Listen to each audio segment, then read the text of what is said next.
Why is it easier to love a stray cat at 2 a.m. than to say something honest to the person sitting across the dinner table? That sounds like a poetic question. It is a neurochemical one, and the answer involves a mechanism that is more specific and more revealing than most people expect.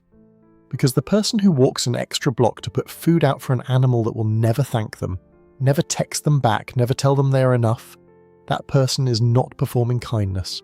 Their brain is solving a problem. The question is, what problem?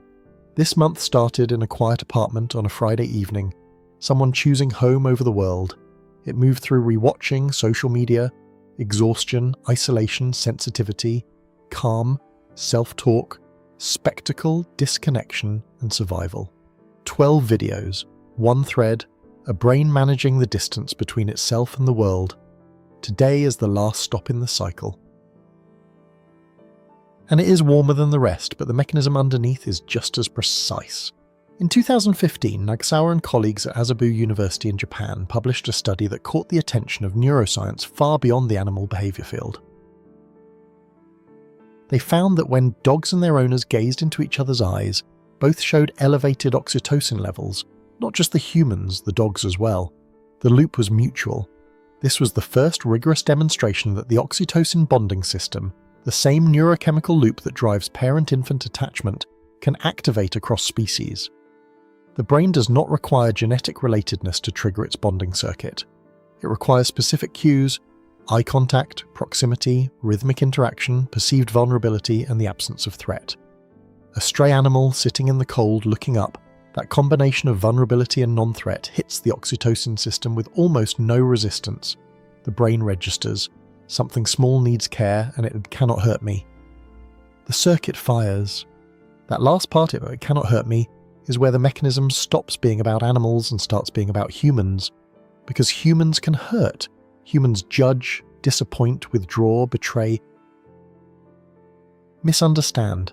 Every act of emotional connection with another person carries a risk assessment that runs automatically below consciousness in the amygdala.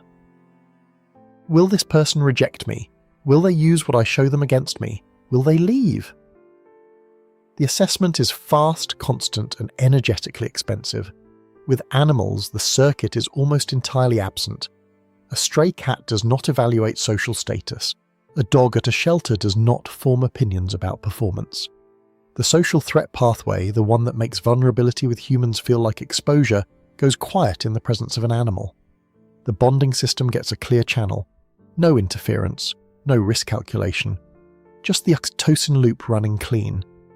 This is where the concept of displaced care becomes important. The term comes from ethology, the study of animal behavior, but it maps directly onto human attachment psychology. When the primary target for care is blocked by fear, by history, by a nervous system that learned early that people are unpredictable, the care impulse does not disappear. It does not atrophy. It reroutes. It finds the next available target that meets enough criteria to activate the bonding system without tripping the threat alarm. Animals meet those criteria almost perfectly. They are present without being evaluative. They are vulnerable without being manipulative. They respond to care with visible, unambiguous signals, purring, nuzzling, approaching, leaning in. And crucially, they do not require reciprocal emotional labor.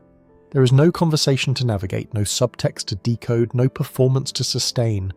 The care flows in one direction and the bonding system is satisfied. For someone whose relational history taught them that loving a person means eventually getting hurt.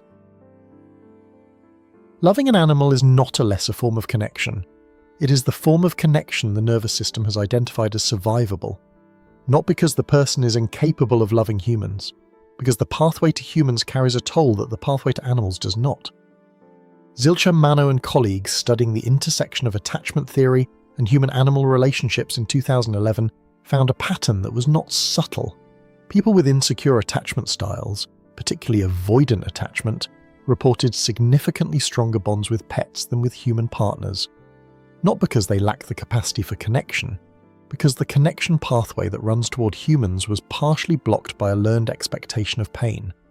The animal bond provided what the human bond could not at that moment: closeness without the risk of rupture.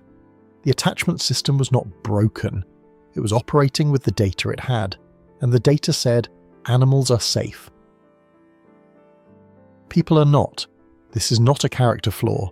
It is a routing decision made by the limbic system based on accumulated experience. Palagi and colleagues added another layer in 2014 with research on interspecies empathy and mirror neuron activation.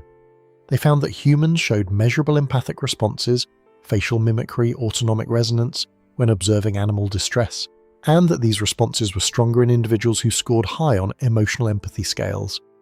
The brain does not reserve its empathy circuits for members of its own species. It extends them based on perceived vulnerability and perceived innocence. A stray animal registers as both maximally vulnerable, maximally innocent, and the empathic system responds at full capacity. For people who feel deeply, the same people who show up throughout this entire video cycle, the signal from a stray animal is not small, it is overwhelming, and it asks for something simple in return. Presence without performance. This is where the month closes, not with a verdict, not with a diagnosis, with a question that is meant to sit quietly rather than be answered immediately. If caring for a stray animal feels easier than caring for the people in your life, what does that say about the animal? Nothing. It says something about the route the care is taking. It says the bonding system is intact, the capacity to love, to nurture, to show up consistently for something that depends on you. All of that works. The question is whether the route to the human version of that care is blocked or just unfamiliar, because there sits a difference between a system that cannot connect and a system that found a safer path while the harder one heals. One is a limitation, the other is a bridge, temporary, functional, and pointing somewhere. 12 videos, 1 month. The thread that ran through all of them was never really about introversion or sensitivity or trauma, or isolation as separate categories. It was about one brain, each viewer's specific brain, navigating the central question of human experience: how close to let the world get. And the answer was never one size. It was always, it depends on the wiring, on the history, on the specific mechanism running underneath the behavior that the world sees.